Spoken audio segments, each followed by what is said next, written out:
네, 이재명 당대표의 속개 선언으로 제50차 비상최고위원회를 속개하겠습니다. 네, 회의를 속개합니다. 먼저 이재명 당대표의 모두 발언이 있겠습니다. 오늘은 원래 대책회의 발언하는 날을 우리가 뺏은 거죠? 네. 그리고 언론인 여러분들 혹시 혼란이 있을 것 같은데 오늘 시간이 부족해서 저는 발언을 생략하도록 하겠습니다. 먼저 하십시오. 네, 그러면 다음으로 박찬대 원내대표의 발언이 있겠습니다. 우원식 국회의장께서 12.3 내란 사태 국정조사를 결정했습니다. 환영합니다. 민주당은 즉시 국조특위를 구성하고 신속하게 국정조사에 착수하겠습니다. 내란 수계 윤석열이 국회 의결 정족수가 아직 다 안 찼다. 문을 부수고 들어가서 다 끄집어내라고 지시했다는 특전 사령관의 증언을 5천만 국민이 똑똑히 들었습니다. 국민의힘이 국회의 구성원으로서 또한 여당으로서 최소한의 염치가 남아있다면 즉시 국조특위를 참여하기 바랍니다. 민주당은 오늘 본회의에서 12.3 내란 수사를 위한 일반 특검과 네 번째 김건희 특검을 함께 처리하겠습니다. 내란 수사 일반 특검은 수사 인력이나 수사 기간 면에서 상설 특검보다 훨씬 강력하다는 장점이 있습니다. 김건희 특검법은 도이치모터스 삼부토건 주가 조작, 여론조작 불법 선거, 명태균 게이트 등 15개 의혹을 수사 대상으로 삼았습니다. 법적, 정치적 책임을 다하겠다고 밝힌 윤석열은 특검법을 수용해야 합니다. 12.3 내란에 깊숙이 개입한 법무장관 박성계와 경찰청장 조지호에 대해서도 탄핵으로 책임을 묻겠습니다.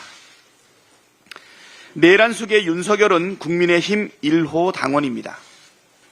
1호 당원이 군대를 동원해 헌정 질서를 파괴하는 중대 범죄를 저질렀는데 국민의힘은 지금까지 출당 조치는커녕 아무런 징계도 하지 않았습니다. 여전히 내란 수계를 비호하고 있습니다. 내란 수계를 징계하지 않고 탄핵도 반대하는 걸 보면 내란 공범이 명백합니다. 그게 아니라면 당장 1호 당원 윤석열을 출당시키고 윤석열 탄핵안에 찬성 표결하십시오. 국민의 명령을 거부한다면 국민께서 내란 수계와 함께 심판할 것입니다. 네, 다음으로 김민석 최고위원의 발언이 있겠습니다.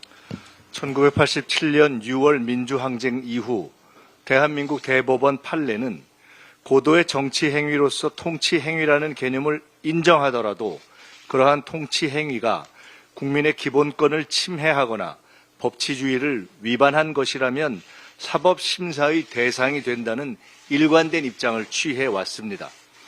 내란을 옹호하는 통치 행위로는 히틀러를 경험한 독일과 이란 콘트라 사건을 겪은 미국 등 세계적으로 실질적 추방된 지 오래입니다. 국민의힘의 소위 중진들이 12.3 계엄을 고도의 통치 행위로 앞다퉈 옹호하는 것은 단순한 무지를 넘어 억지 논리로라도 극우표를 모아 자기 정치에 미천을 만들자는 추악한 잔꾀입니다.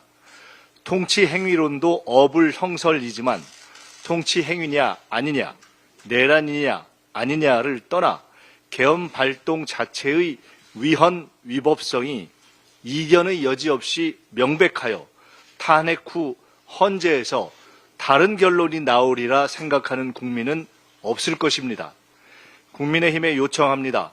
국힘의 총의를 모아 윤석열의 즉각 사퇴를 요청하고 윤석열이 수용하지 않으면 국회가 힘을 모아 탄핵합시다.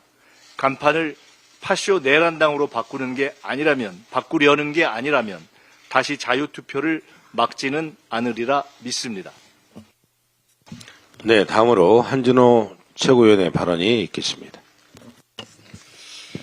네, 45년 전 오늘 전두환이 12.12 군사 반란을 일으켰습니다. 지난 3일 밤 발표된 계엄 사령부 포고령 제1호를 보면 윤석열도 전두환과 같은 꿈을 꾸고 있었던 것이 아닌가 하는 의심이 듭니다. 이번 포고령에는 전두환이 학살을 정당화하기 위해서 명분 삼은 자유민주주의 수호가 그대로 들어가 있고 또 정적이나 반대 세력을 반국가 세력으로 몰아붙인 것도 비슷합니다. 국민의힘이 독재자 전두환 닮은 꼴 윤석열의 꿈에 동조하지 않는다면 토요일에 상정될 윤 대통령 탄핵안 통과에 동참을 해주시길 바랍니다. 검찰의 내란죄 수사에 대한 국민의 우려가 큽니다. 애초에 내란죄는 검사가 수사를 개시할 수 있는 범죄가 아닙니다.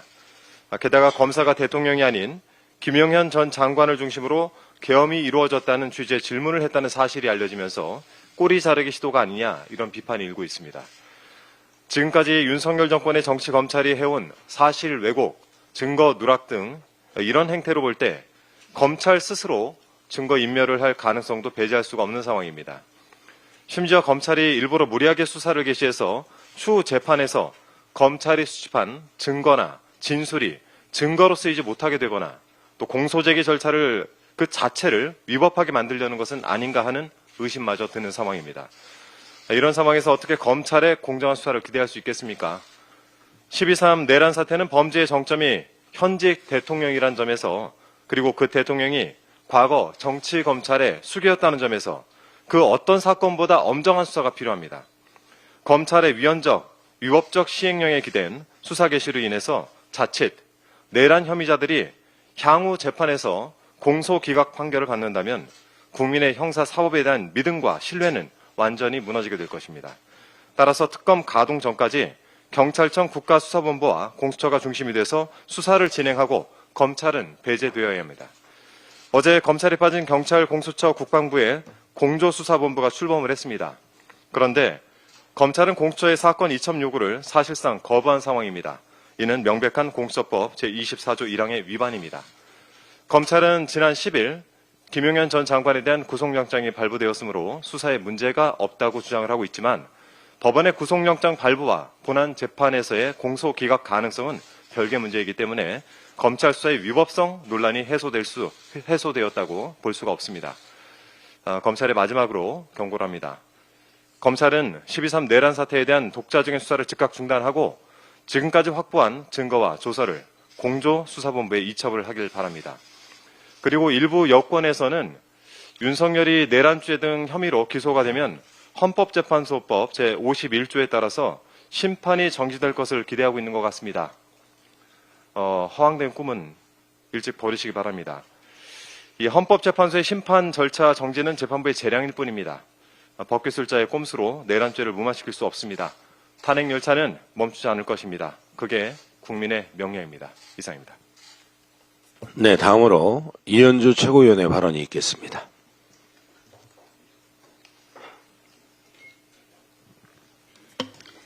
네, 제가 이거를 말씀드리는 거는 내란 상태를 종식하는 거야말로 국정 안정과 경제 안정이다 이 말씀을 드립니다.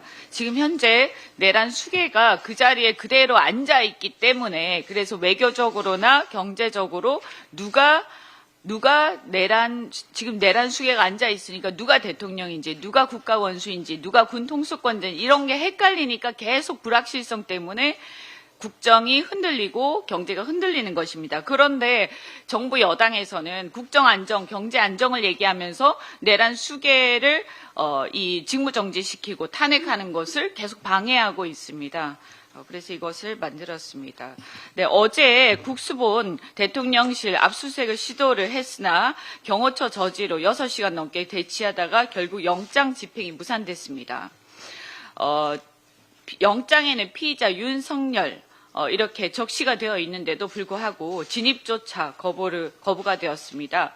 마치 대통령실 압수수색을 놓고 청와대에서 5시간을 대치했던 2017년 상황을 보는 것 같습니다. 당시 특검팀은 강하게 반발했었는데 그때 그 특검팀의 수사팀장이 누구였습니까? 바로 윤석열이었습니다. 그 윤석열은 어디로 갔습니까? 그자의 위선적인 면모를 정말 본 듯해서 씁쓸합니다. 네, 박근혜 특검 때 얘기하거나 박근혜 탄핵 때 얘기하지 마십시오. 그 당시에 앞장서서 했던 사람이 바로 지금의 특검 그리고 지금의 탄핵의 대상인 윤석열입니다. 그러니 둘 중에 하나를 택하셔야 됩니다. 그때 탄핵이 잘못됐다고 그때 특검이 좀 과했다고 얘기를 하시던가 아니면 지금 윤석열 그렇게 얘기를 하시려면 지금 윤석열 대통령의 이 위선적인 면모에 대해서 비판을 해야지 이것이 앞뒤가 맞는 것입니다. 스스로 돌아보시기 바랍니다. 어떻든 마침 우리 국회는 10일에 윤석열 대통령 등에 대한 신속 체포 동의안 그리고 상설 특검을 통과시켰기 때문에 이제 수사 및 체포가 가능해졌습니다. 대통령실의 영장 집행 거부는 명백한 국가와 국민에 대한 반역인 내란죄 수사 방해이고 헌법을 위반한 것입니다. 그래서 헌법 위에 있다고 스스로 착각하는 것 절대로 용납될 수가 없습니다. 그리고 한 가지만 더 덧붙여서 말씀드리면 어제 현안 질의에서 국무총리, 국무위원들이 마치 전부 다 반대한 것처럼 그렇게 얘기를 하는데 국무회의에서 아주 기가 막힙니다. 왜 얘기가 말이 계속 바뀝니까?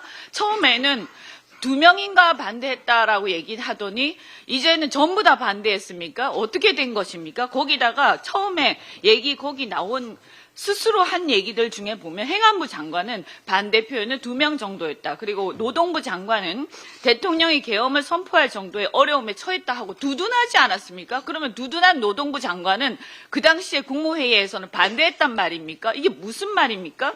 그리고 한 가지, 이거를 짚어보자면, 그러면 왜 그렇게 반대하는 사람들이 회의록은 작성 안 하고 왜 부서는 안 했습니까? 자기가 정말로 공직자라면 반대를 하면 거기다가 회의록에 작성을 하고 반대한다는 것을 그리고 부서를 해야 될 거 아닙니까? 그런데 왜 반대한다고 하면서 회의록도 없고 부서도 안 했습니까? 그리고 두 번째, 왜 선포가 되고 나서 국회가 해제 요구를 하기 전까지 2시간 반이 있었습니다. 그러면 그동안에 반대한 사람들은 전부 다 어디로 갔습니까? 침묵을 지키고 있었는데 그때는 기회주의적으로 그러면 계엄이 성공하면 침묵을 지키고 나중에 이제 실패했으니까 이제 나는 반대했다 이렇게 얘기하는 겁니까? 그리고 세 번째, 그러고 나서 국회가 해제 요구를 했습니다. 결의를 했고요. 그러면 해제 결의를 하고 나서 왜 해제 결의를 하고 나서 3시간 동안이나 대통령이 해제하는 것을 시간을 질질 끌고 있었는데 왜 그렇게 반대한 사람들이 3시간 동안 가만히 있었습니까? 침묵하고 국민들이 그렇게 불안해하고 어떻게 될지 모르는데 왜 가만히 있었습니까? 그래서 저는 이 국무위원들은 정말로 책임감이 없고 무책임하고 거짓말을 지금 하고 있다. 이런 생각이 들 수밖에 없습니다. 자숙하고 입 좀 닥치고 조용히 하시기 바랍니다. 반대했다 이런 거짓말 좀 하지 마시기 바랍니다. 네, 다음으로 송순호 최고위원의 발언이 있겠습니다.